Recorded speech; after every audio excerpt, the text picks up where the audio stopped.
Hello and welcome to another An Old Man Watches, where today we're going to be talking about Teenagers from Outer Space from 1959. Teenage hoodlums from another world on a horrendous ray gun rampage.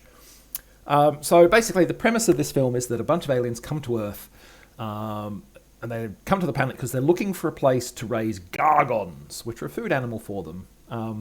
And the reason they raise these creatures on other worlds, not on their own world, is that full-grown gargons are very dangerous. Now, their initial survey of Earth indicates that it's not suitable, and they're about to leave when suddenly they realise, oh no, hang on, it is suitable. And you might think, well, what was the point of them initially thinking it's not suitable? And the reason is that there's a delay, and in that delay, one of them realises that world harbours intelligent life. Us, presumably.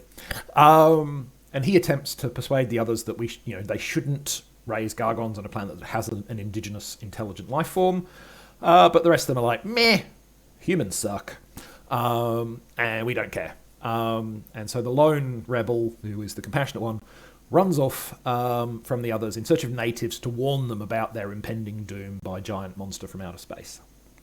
Meanwhile, the sort of violent leader of the other aliens remains on Earth to hunt him down, while the others go to fetch their fleet. And the fate of the Earth hangs in the balance. So, what do I want to talk about in regards to Teenagers from Outer Space? Well, a couple of things. Obviously this is very much from that kind of 1950s low-budget science fiction wave that we had. There was a lot of low-budget science fiction coming out in the 1950s. But there are some things that I thought were worth discussing about this movie in particular. And the first of those things is, and I'm not sure how to pronounce his name, either Tom Graff or Tom Grafe, who wrote, produced, directed, financed this movie.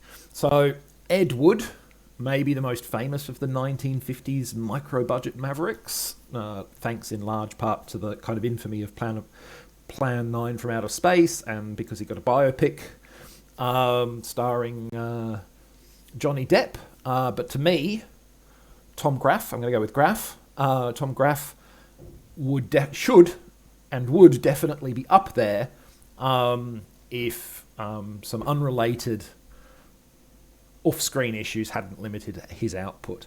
This movie is his best-known picture. And yeah, as I said, he wrote, directed, shot, edited, and played one of the main supporting roles. Very much, it's a one-man show almost.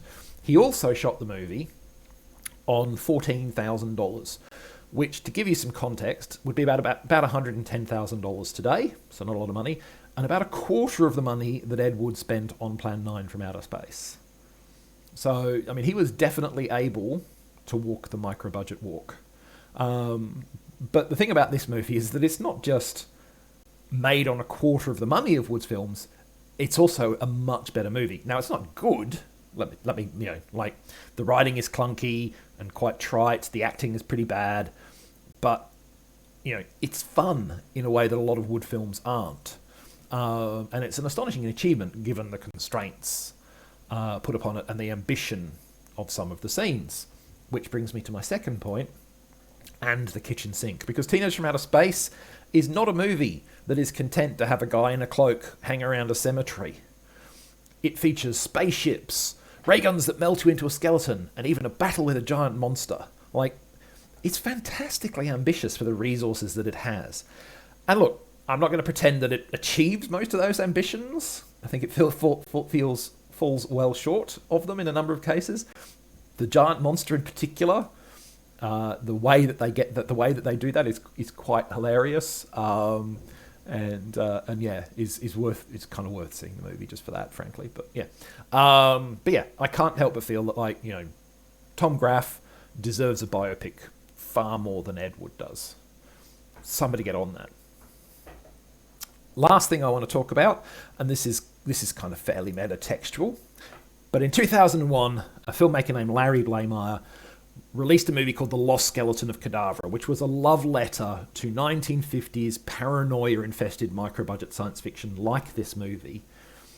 And when I say like this movie, I mean really like this movie, because watching this film sometime after seeing Blameyer's movie, which I did. I mean, I'd seen a lot of 1950s science fiction before I watched Lost Skeleton of Cadaver, but I saw this after Lost Skeleton of Cadaver, and it's clear that this is a key inspiration for Blameyer. There are things that this movie does that Lost Skeleton of Cadaver is clearly referencing and riffing on.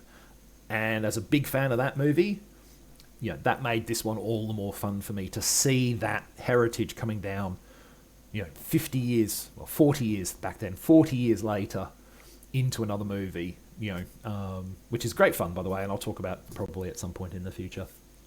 Was a nice little fillip, nice little cherry on the top for me, if you like. So those are my 3 things about Teenagers from Outer Space.